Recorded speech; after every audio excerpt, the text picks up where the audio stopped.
sería el estándar en el cristianismo para determinar si alguien está diciendo la verdad en todos los aspectos, sí o no? ¿Cuál sería el estándar? La Biblia. Ok. Así, de la Biblia es el estándar. Ahora, tomamos la Biblia como el estándar y vamos a una denominación cualquiera y preguntemos un par de preguntas. ¿Qué enseñan ustedes sobre tal y tal asunto? Digamos, bautismo. ¿Qué enseñan ustedes sobre el bautismo? Bueno, si usted va a una denominación y ellos dicen, nosotros creemos en el bautismo de bebés. ¿Hay denominaciones así hoy en día? Sí, y algunas de ellas dirán, nosotros creemos en el bautismo de inmersión para bebés. Hay algunos grupos que hacen eso. Otros le dirán, nosotros creemos en el bautismo por infusión, aspergiendo agua sobre la cabeza. Otros le dirán, nosotros creemos en el bautismo por aspersión. Y otros dirán, los bautistas, por ejemplo, nosotros creemos en el bautismo de inmersión de adultos. Algunas denominaciones dicen inmersión una vez. Otras denominaciones dicen inmersión 3 veces en el nombre del Padre, del Hijo y del Espíritu Santo. Y algunas de estas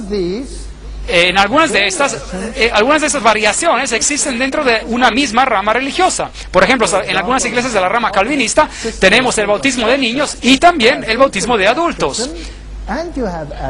Y eso es muy extraño. Pues ¿cuál es el correcto? ¿Son todas correctas? ¿Está bien o hay una diferencia? ¿Qué vamos a hacer? Bueno, no sería un simple asunto de ir a la Biblia y decir, bueno, ¿cómo se hacía en la Biblia? Y después seguir la Biblia exactamente, ¿sí o no? Ok, muy bien. Bueno, tomemos el servicio de Santa Cena. ¿Cómo se hizo la Santa Cena? Lo que se tiene que hacer en la Santa Cena. ¿Qué hace uno? ¿Qué hace el otro? ¿Qué hace este otro? Etcétera, etcétera. Y mirar a lo que la Biblia enseña y no tendría que ser muy difícil de determinar que esa es la vía bíblica. ¿Cuál es la doctrina, digamos, del anticristo? Bueno, los antiguos reformadores, ellos tenían todos una opinión sobre este asunto. Ellos apuntaban a Roma. Cada uno de ellos, Lutero lo decía, Calvino lo decía, Knox lo decía, Zwingli lo decía, Huss lo decía, todos ellos lo decían. Y hoy ya no lo dicen. Ellos hoy tienen doctrinas diferentes. Uno dice, creemos en el futurismo. Eso quiere decir que el anticristo vendrá en el futuro, en un futuro distante, cuando la iglesia ya ha sido raptada. ¿Hay denominaciones así? Seguramente. Y la mayoría de ellas dicen eso. Algunas de ellas dirán, no, no, no, no. El anticristo fue en el pasado. Él existió en el tiempo de Grecia.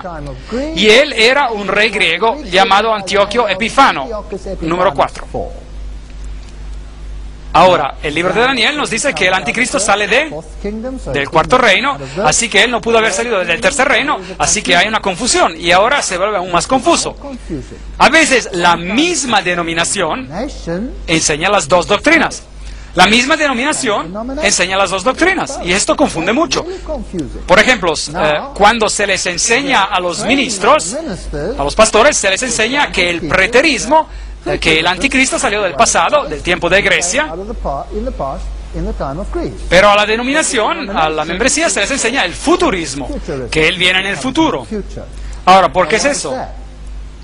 Porque la mayoría de las opiniones son influenciadas por los otros movimientos cristianos que se están moviendo hacia el futurismo, porque es más interesante ver algo que aún tiene que ocurrir. El preterismo es aburrido porque es algo que ya ha ocurrido, ¿entienden el punto? Ellos enseñan así las dos enseñanzas, pero ¿cómo puede usted enseñar las dos? Que el anticristo viene en el pasado y que viene en el futuro, no tiene sentido, ¿verdad?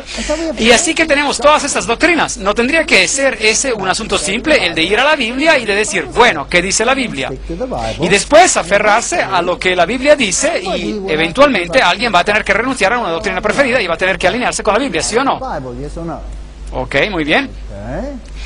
Así que, ¿cuál es la verdadera iglesia? Bueno, mi opinión es que la verdadera es la que se apoya a la Biblia al 100%. El libro de Apocalipsis, de hecho, nos revela las características de este remanente. Y ustedes se acordarán que en la conferencia previa nosotros hablamos de esta mujer de blanco. Dios compara a Sión como a la bella y delicada hija de Sión, Jeremías 6:2, y diciendo a Sión, pueblo mío eres tú, Isaías 51:16. Así que la iglesia de Dios está relacionada a esta mujer delicada.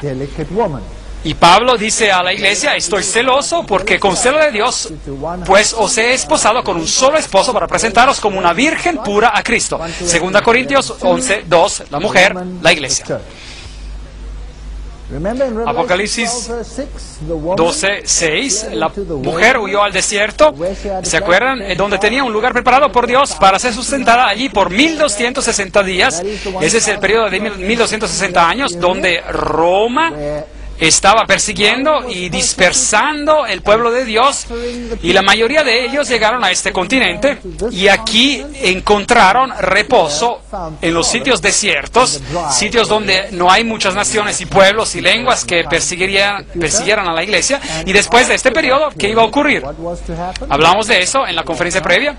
En Apocalipsis 12, 13, 14, cuando el dragón vio que había sido arrojado a la tierra, persiguió a la mujer, pero se le dieron a la mujer las dos alas para que volara delante de la serpiente,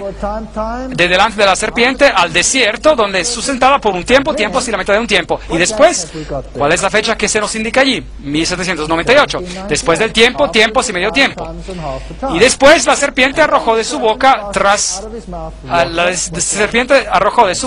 la mujer agua. Versículo 15. ¿Qué es eso? Naciones, otra vez naciones. Agua como un río para que fuera arrastrada por el río. Pero la tierra ayudó a la mujer, pues la tierra abrió su boca y se tragó el río que el dragón había hecho de su boca. Versículo 16. Entonces el dragón se llenó de ira contra la mujer y se fue a hacer la guerra contra el resto de la descendencia de ella. Y aquí encontramos el primer atributo, contra los que guardan los mandamientos de Dios. Y el segundo atributo, tienen el testimonio de Jesucristo, versículo 17. Así que después de los 1260 días, el dragón va a hacer guerra con el remanente que guardan los mandamientos y tienen el testimonio. Así que es el remanente. Obviamente, un remanente es algo que queda y que se parece al original. Así que si el original era un grupo de creyentes en la Biblia, que creían en la salvación en Cristo y solo en Cristo, pues el remanente tiene que tener ese mismo enfoque. Y tienen también ese atributo bien exacto que dice que guardan los mandamientos. Que de hecho algunos de los grupos previos de cristianos también hicieron. Los valdenses guardaron todos los mandamientos y fueron perseguidos, por ejemplo, sobre la cuestión del sábado. Así que la Iglesia de Dios surgiría algún tiempo después del 1798 en un país de libertad política y religiosa. Apocalipsis 14:12, aquí está la perseverancia de los santos, los que guardan los mandamientos de Dios y la fe de Jesús. Noten que no dice fe en Jesús, dice fe de Jesús, que es mucho más que fe en Jesús. Significa tener la misma confianza y dependencia en Jesús como Jesús tenía en su Padre. Eso es lo que significa. Significa tener una relación muy fuerte con Jesucristo. Bienaventurados los que guardan sus mandamientos para que su potencia de derecho sea en el árbol de la vida y que entren por las puertas en la ciudad. Apocalipsis 22:14, Reina Valera Antigua. Eso significa que los mandamientos van a ser una prueba en los últimos días. Y que habrá una distinción entre los que siguen a Dios y los que no los hacen. Eso no significa necesariamente que uno será salvo porque guarda los mandamientos, simplemente significa que habrá esta distinción. Así que bienaventurados los que guardan sus mandamientos, no simplemente los que dicen, pero los que guardan sus mandamientos, para que su potencia de derecho sea en el árbol de la vida y que entren por las puertas de la ciudad. Apocalipsis 22:14. Si me amáis, guardad mis mandamientos. Juan 14:15. Saben, Juan capítulo 14 es un capítulo fantástico. Empieza con no se turbe vuestro corazón, versículo 1, ¿verdad? Y dice, en la casa de mi Padre muchas moradas hay. Voy pues a preparar lugar para vosotros. Y después dice, Yo vendré otra vez y os tomaré a mí mismo para que donde yo esté, vosotros también estéis. Esta es la bendita esperanza, la venida y el regreso de Jesucristo. Y en el mismo capítulo nos dice que si me amáis, guardad mis mandamientos. Esos son los dos atributos que son centrales de la fe en Dios. La obediencia a Él muestra que uno lo reconoce a Él como Rey. Y el hecho de que Él viene otra vez tiene que ser su esperanza, la bendita esperanza, como Pablo la llama. Así que obediencia y el esperar a la venida de Cristo. Así que las dos características que distinguen a la iglesia de remanente de Dios son, primero, guarda los mandamientos de Dios. ¿Tiene eso sentido? ¿Es eso correcto? ¿Es eso bíblico? Número dos, tiene el testimonio de Jesús. Aún no sabemos qué es eso, pero ellos lo tienen, ¿correcto? Ellos lo tienen. Ahora pregunta, ¿qué es el testimonio de Jesús? Bueno, preguntemos a la Biblia. Ahora Juan es en visión y un ángel viene a él y lo informa y él cae a los pies de este ángel para adorarlo. Y ese ángel le dice, mira, no lo hagas. Yo soy consiervo tuyo y de tus hermanos que mantienen el testimonio de Jesús, Apocalipsis 19:10. Así que uno no puede adorar a un ángel. Así que aquí tenemos, mantienen el testimonio de Jesús, adora a Dios. El testimonio de Jesús es el espíritu de la profecía. Allí tenemos la definición. Bueno, el testimonio de Jesús es el espíritu de la profecía. ¿Qué significa eso?